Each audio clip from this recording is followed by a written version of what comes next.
दोस्तों, इस दुनिया में अगर सबसे कठिन कार्य है तो वह है अपने मन को वश में नियंत्रण में करना।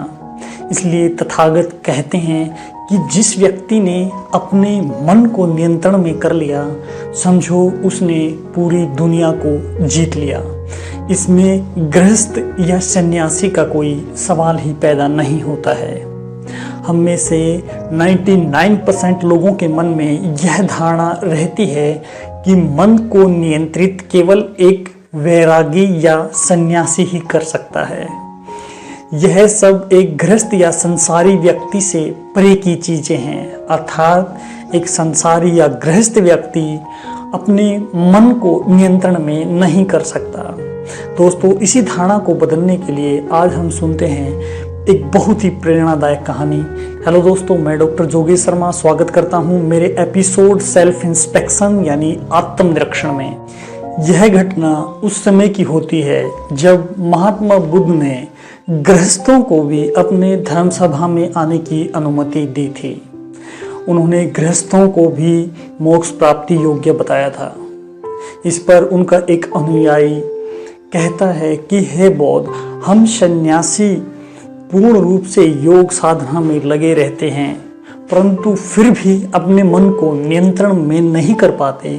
तो एक गृहस्थ व्यक्ति जो कि अनेकों चिंताओं, इच्छाओं, काम भावनाओं से लिप्त रहता है, वह इस मन को कैसे नियंत्रित कर पाएगा? उसके लिए तो यह एक असंभव सा कार्य है।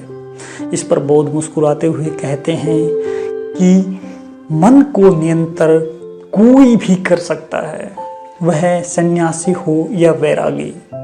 मैं तुम्हें इसे समझाने के लिए एक कहानी सुनाता हूँ। एक बार एक वैरागी कई वर्षों तक तप करता है, लेकिन फिर भी वह अपने मन पर नियंत्रण नहीं कर पाता। वह अपने पूरे समय में किए हुए गलत कार्यों के कारण अपने मन का पूर्ण रूप से गुलाम बन चुका होता है। वैरागी कई वर्षों तक तप करने के बाद अपने मन में यह सोच लेता है कि मेरे लिए मन को नियंत्रित करना एक असंभव सा कार्य है। एक दिन उसे एक बहुत ही साधारण व्यक्ति मिलता है, जो न तो कोई साधु सन्यासी होता है और न ही कोई बुद्धिमान व्यक्ति, अपितु वह एक साधारण सा किसान होता है जो अपने खेत को जोत रहा होता है। वह उस वैरागी को चिंतित देखता है और उसके पास आकर कहता है कि मैं तुम्हारी कोई मदद कर सकता हूँ। इस पर वैरागी कहता है कि तुम तो एक गृहस्थ सांसारिक आदमी हो, तुम मेरी क्या मदद करोगे? इस पर किसान कहता है कि मैं तुम्हारी मदद कर सकता हूँ, क्योंकि मैं मन को नियंत्रण में करने का तरीका जानता हूँ। इस पर वैरागी जोर जोर से हंसता है और कहता है कि मैंने अपना सब कुछ त्याग दिया, अनेकों वर्षों तक तप किया, लेकिन तब भी मैं मन को अपने वश में नहीं कर पाया। जबकि तुम तो एक गृहस्थ, एक सांसारिक व्यक्ति हो, तो भला तुम मन को कैसे नियंत्रित कर सकते हो? मेरा उपहास मत करो, मेरा समय व्यर्थ मत करो। इस पर किसान कहता है कि ऐसी बात नहीं है, मन को कोई भी नियंत्रित कर सकता है, चाहे वो सन्यासी हो या गृहस्थ व्यक्ति हो।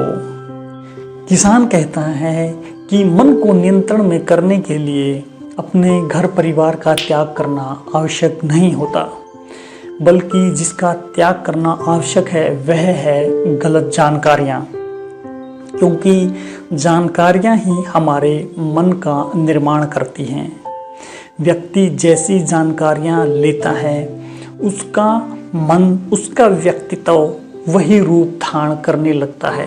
वह वैसा ही कार्य करता है, वह वैसा ही सोचता है। और इन जानकारियों के लिए व्यक्ति के पास 5 स्रोत होते हैं, 5 मार्ग होते हैं। सबसे पहले व्यक्ति अपनी आँखों के द्वारा जैसा भी अच्छा या बुरा देखता है, अपने कानों के द्वारा जैसा अच्छा या बुरा सुनता है, अपने त्वचा के द्वारा जो भी अच्छा या बुरा स्पर्श करता है, अपनी नाक के द्वारा जो भी दुर्गंध या सुगंध लेता है, और अपनी जीवा के द्वारा जो भी स्वाद वह चखता है, वो सभी बीज के रूप में हमारे मन के अंदर जमा हो जाते हैं और बाद में यही बीज धीरे धीरे जाकर एक बड़े वृक्ष का रूप धारण कर लेते हैं। अर्थात व्यक्ति जैसे भी बीज बोता है, जैसे भी विचार बाहर से ग्रहण करता है, उसी रूप में व्यक्ति के व्यक्तित्व का विकास हो जाता है।